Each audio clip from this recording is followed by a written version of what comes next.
여러분 안녕하세요. 자, 바로 본론으로 들어가 보겠습니다. 전쟁이 한 사람의 영혼을 완전히 산산조각 내버리면 과연 어떤 일이 벌어질까요? 오늘 다룰 이야기는 김동리 작가의 단편소설 까치소리를 바탕으로 한 심층 해설입니다. 한 살인자가 어떻게 그 어두운 트라우마의 늪에 빠져 광기로 추락하게 되는지 말 그대로 심리적 부검을 해보려고 하는데요.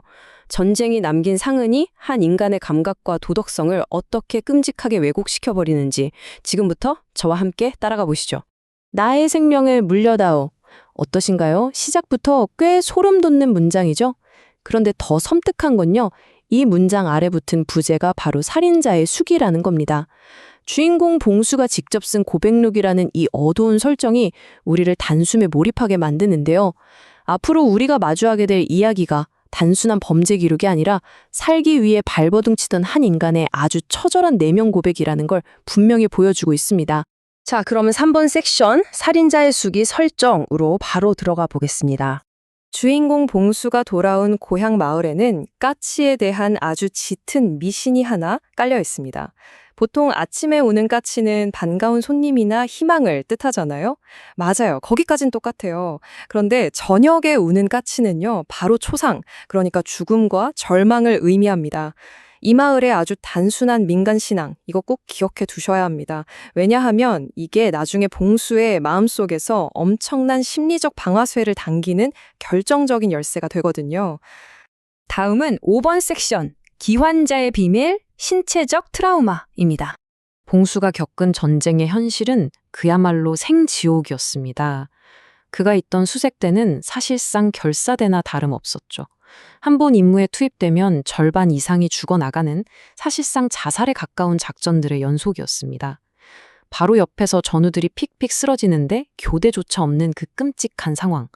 여기서 우리가 알아야 할 핵심은요, 봉수가 진짜 극한의 한계점까지 내몰렸다는 겁니다. 그는 오직 단 하나, 사랑하는 약혼녀 정순에게 살아서 돌아가겠다는 그 미칠 듯한 절박함 하나로 하루하루를 버티고 있었던 거예요. 여기 숫자 2가 보이시죠? 이게 도대체 뭘 의미할까요? 바로 봉수가 의가사 제대를, 그러니까 어떻게든 군대에서 빠져나오기 위해 스스로 날려버린 자신의 두 손가락, 검지와 중지를 뜻합니다. 전우들을 그 사지에 버려두고 고향으로 도망치듯 돌아오기 위해 자기 몸을 직접 훼손하는 엄청난 대가를 치른 겁니다. 이게 바로 그가 품고 있던 가장 어두운 비밀이자 끔찍한 물리적 트라우마였습니다. 이야기는 이제 8번 섹션, 까치와 발작, 심리적 트리거로 넘어갑니다. 자, 이제 마치 파블로프의 개처럼 봉수의 목을 서서히 조여오는 감각적인 사이클을 한번 살펴볼까요? 1단계, 밖에서 까치가 까작까작 웁니다. 2단계, 그 소리가 울리자마자 병든 어머니의 끔찍한 천식 기침 발작이 시작됩니다. 그리고 3단계, 고통을 도저히 참지 못한 어머니가 차라리 자기를 죽여달라고 봉수에게 애원합니다. 이 고문 같은 사이클이 매일 반복된다고 생각해 보세요. 이미 벼랑 끝에 서 있는 참전 군인의 뇌리에 이게 얼마나 끔찍하게 박혔을까요? 봉수야, 날 죽여다오. 진짜 가슴이 톡 먹히지 않나요? 어머니의 이 처절한 애원은 그냥 아파서 내뱉는 투정이 아닙니다. 이미 망가질 대로 망가진 봉수의 정신에 완전히 쐐기를 박아버리는 치명타였죠. 어머니를 향한 안타까움과 자기가 아무것도 할 수 없다는 무력감, 그리고 그 극심한 죄책감이 뒤엉켜서 아주 기형적이고 비틀린 감정으로 썩어 들어가기 시작합니다. 바로 이때 봉수의 내면에 진짜 무서운 변화가 일어납니다. 심리학에서 말하는 이른바 침투적 사고가 발생한 건데요.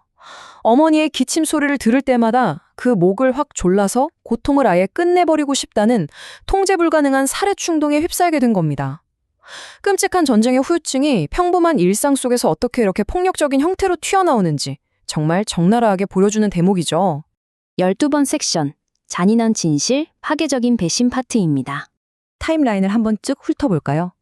봉수가 징집되어 사투를 벌이는 몇 년 동안 고향에서는 진짜 기가 막힌 일들이 벌어지고 있었습니다. 어머니의 병세는 갈수록 악화되는데 가장 충격적인 건 봉수의 절친인 상호의 행동입니다. 상호가 봉수의 가짜 전사 통지서를 꾸며내서는 절망에 빠진 약혼녀 정순을 낼름 가로채 자기와 결혼하게 만든 겁니다. 모든 걸 내던지고 희생한 봉수의 뒷뒤에서 이런 잔인한 배신이 벌어지고 있었던 거죠. 자, 봉수의 그 엄청난 희생과 그가 마주한 현실을 한번 저울질 해볼까요? 한쪽에는 자기 손가락을 쏴버리고 전우들을 버렸다는 그 평생 지워지지 않을 극심한 죄책감이 있습니다. 그런데 그가 돌아와서 마주한 현실은 뭔가요? 가난으로 텅 빈 집, 기침하며 피를 토하는 어머니, 그리고 가장 믿었던 친구에게 빼앗겨버린 약혼녀입니다. 자기가 신체를 훼손하면서까지 훔쳐온 목숨의 의미가 완전히 산산조각이 나버린 거죠. 결국 이야기는 파국으로 치닫습니다. 15번 섹션, 파국과 비극, 이성의 끈이 끊어지다. 막다른 골목에 몰린 봉수는 어떻게든 도둑맞은 자기 삶을 되찾고 싶어 합니다. 그래서 정순에게 다시 돌아오라고 매달리죠. 하지만 정순은 이미 상호의 아내가 되어 새로운 가족에 묶여 이러지도 저러지도 못하는 상황입니다. 마지막 남은 한 줄기 희망마저 완전히 차단되어 버리자 봉수는 그 칠흑 같은 절망 속에서 아무 목적지 없이 어두운 보리밭으로 비틀거리며 걸어 들어갑니다. 바로 그때 그 어둠 속에서 한 인물이 나타납니다. 상호의 여동생 영숙이었죠. 영숙이는 오빠가 저지른 그 악랄한 짓과는 아무 상관없이 옛날부터 봉수를 아주 순수하게 따르고 좋아하던 소녀였습니다. 그녀는 극도의 고통 속에 허덕이는 봉수를 위로해 주려고 조심스럽게 다가가서 자신의 모든 것을 내어주며 그의 끔찍한 상처를 덮어주려 합니다. 하지만 여기서 참혹한 일이 벌어지고 맙니다. 벼랑 끝에 서 있던 봉수가 이성의 통제력을 완전히 잃어버린 겁니다. 그 어두운 보리밭에서 절망과 분노 그리고 지독한 PTSD가 한꺼번에 뒤엉켜 폭발하면서 결국 영숙을 폭행하는 돌이킬 수 없는 선을 넘고 맙니다. 전쟁이 한 인간의 도덕성을 어떻게 마비시키고 짐승처럼 만들어버리는지 우리는 이 과정에서 아주 객관적이고 씁쓸하게 목격하게 됩니다. 그런데 하필 딱 그 순간입니다. 까작까작까작. 기억나시죠? 아까 처음 두 분에서 말씀드렸던 바로 그 소리. 저녁가치가 울기 시작한 겁니다. 죽음과 절망을 알리는 그 불길한 트리거가 가장 치명적이고 아슬아슬한 순간에 봉수의 뇌관을 딱 건드려버린 거죠. 뇌관이 터지자마자 까치 소리는 머릿속에서 즉각적인 환청으로 이어집니다. 굴룩굴룩굴룩. 영숙의 거친 숨소리가 어느새 자기를 벼랑 끝으로 몰아넣었던 어머니의 그 끔찍한 기침 소리로 완전히 둔갑해버린 거예요. 시각과 청각, 이 모든 감각이 완전히 교란되어 버린 순간입니다. 결국 돌이킬 수 없는 비극이 터지고 맙니다. 어머니의 목을 조르고 싶었던 그 끔찍한 억눌린 살해 충동과 환청이 엉켜서 폭발하고 만 거죠. 봉수의 두 손은 강박적인 충동에 이끌려 무고한 영숙이의 가냘픈 목을 꽉 조르고 맙니다. 완전히 고장나버린 정신의 스위치가 엉중한 곳에서 끔찍한 결말을 낳고 만 것입니다. 자, 오늘 해설을 마무리하면서 여러분께 꼭 하나 질문을 던지고 싶네요. 이 이야기 속 진짜 비극의 원인은 무엇이었을까요? 친구의 잔인한 배신 때문이었을까요? 아니면 애초에 전쟁이 그에게 억지로 쥐어준 그 훔쳐온 목숨 그 자체였을까요? 물론 봉수가 저지른 끔찍한 범죄는 절대 정당화될 수 없습니다. 그건 확실하죠.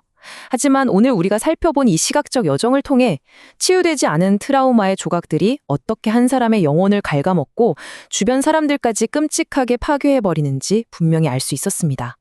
이 깊고 어두운 심리적 인과관계, 여러분은 과연 어떻게 생각하시나요?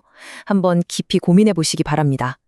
오늘 준비한 이야기는 여기까지입니다. 끝까지 함께 해주셔서 정말 감사합니다.